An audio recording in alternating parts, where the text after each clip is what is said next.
Hey, what's up, guys? Welcome back to Headbangers Closet.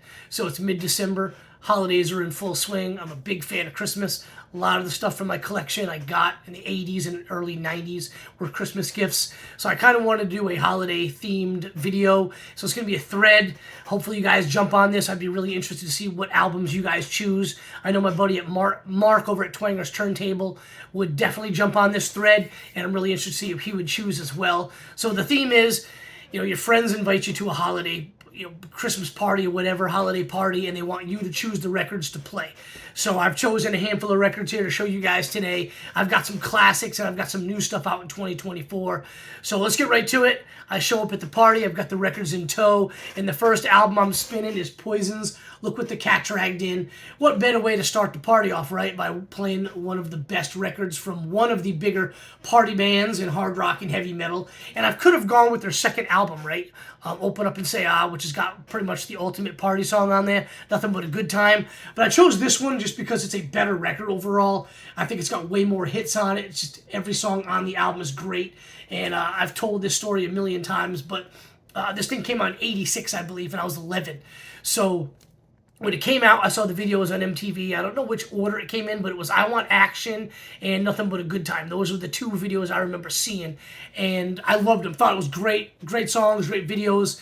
And when I went to the record store and I saw it, I was like, these are chicks, these are girls. They didn't look too much like girls in the video, but on the album cover, like, these are girls, right? And I thought they were girls for months. Like, I don't think it was maybe it's like the next video they released, and they started coming on all the magazines like Metal Edge, Hit Parader, and Circus, that I figured out they were actual guys. But anyway, great record. Getting the party started off with a classic 80s record. Get things going. So the next one I'm going to show is kind of after that one. Going to want to speed things up a little bit with a newer record and an awesome thrash album. This is Desiree's Religious Disease. I just picked this up not too long ago from Jawbreaker Records. One of the better thrash albums in the last like 5 or 6 years. And this is a newer thrash band.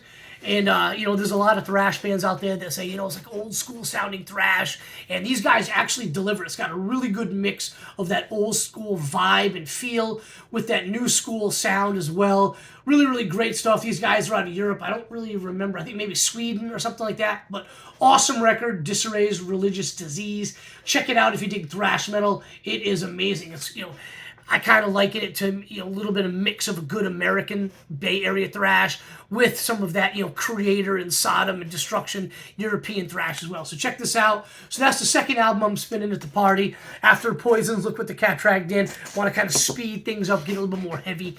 But after that, we're going to slow it down just a little bit. Still kind of get the RPMs going, but we're going to go with the classic Judas Priest, Screaming for Vengeance. And I could have grabbed a lot of different Judas Priest records, but much like the Poisons, Look What the Cat Dragged In, I thought Screaming for Vengeance is just chock full of the hits. Everybody knows them. Everybody headbanging around, listen to this album.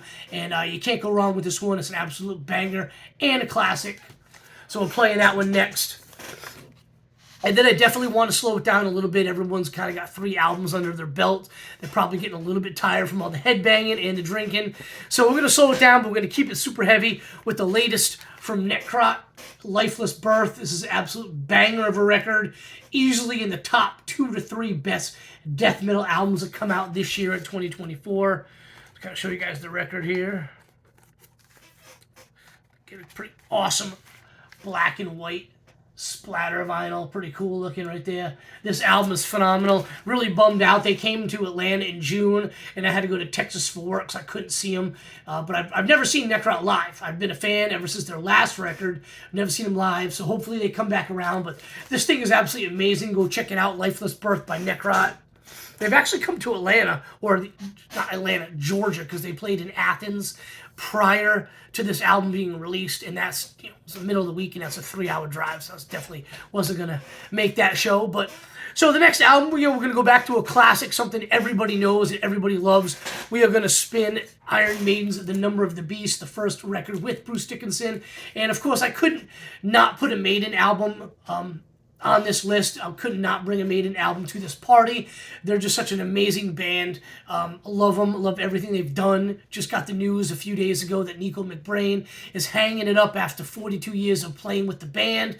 Really bummed I didn't make more of an effort to see them live on this past tour. They didn't come anywhere near Georgia, but I was trying to kind of look at cities I could have flown to or driven to. Just nothing was really in the cards with my schedule. But awesome record. Everybody knows all the hits on this thing. I mean, it's a 10 out of 10 classic album, so I'm playing that one next at the party. And then we're going to kind of keep it going with the traditional heavy metal, but a new band, a new album, Savage Oath's Divine Battle. And if you haven't heard this album, definitely give it a listen. These guys are phenomenal. The vocals are out of this world great. Killer guitar riffs, amazing melodic solos. Savage Oath's Divine Battle. It is, these guys, I don't think they're super new. The album came out this year, 2024. They played Hell's Heroes last year, and they did a bunch of festivals last year. I didn't get to see them. But just great stuff. Just kind of that, pretty cool, like orange and red marbled vinyl, but just really great stuff. These guys remind me a lot of early Priest, early Maiden. They've got the the galloping riffs and everything like that. So just really cool album. Definitely give these guys a listen. You won't be disappointed. I love them. I was listening to this album basically nonstop for a couple of months earlier this year. Just great stuff. Every song's like kind of sing along choruses. So just awesome stuff.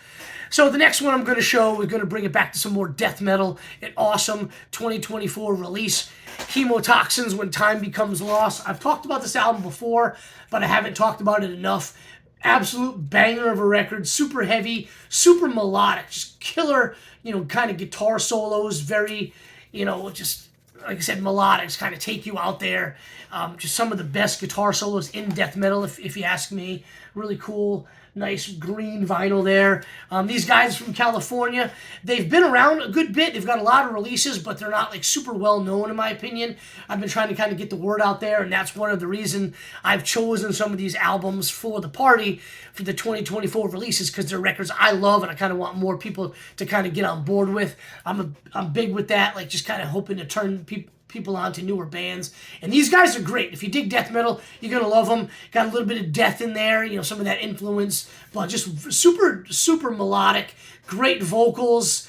You can kind of sing along with a lot of the stuff. It's kind of that type of vocals, but really great death metal from California. Check it out, Chemotoxin, When Time Becomes Lost. I would say with the Necrot, Lifeless Birth, and then this one, these are probably the top 2 best death metal albums of the year, in my opinion. And then as the party is about to come to a close, some people are leaving, but the diehards are still sticking around and headbanging. I'm going to close the thing out with a classic, Metallica's Master of Puppets. Now, like Priest, like Maiden, I could have chosen a bunch of different Metallica records, but I kind of chose this one because I think universally this is what most people would choose as their favorite. Not my favorite. It's not even my second favorite either, but I think this one is most people's favorite, and it's got, like every one of their first 5 albums, every song is a classic on the record. So finishing out the party with probably the greatest heavy metal album of all time, Master of Puppets by Metallica. So those are my albums that I'm bringing to the party. Multiple hours worth of music to get the night started and carried on to the early hours of the morning. So what albums are you guys choosing? Give me like 6, 7, 8 records you guys would choose. Anything, doesn't have to be new, doesn't have to be classic. What albums would you choose to bring to a holiday or Christmas party to play? We're looking forward to everybody's choices, looking for everybody to comment on what choices they would do, and looking forward to seeing everyone's videos if you want to jump on this thread. So appreciate everybody checking out the channel. I'll have another video for you guys very soon. Hope everyone has a happy holidays. Cheers, everybody.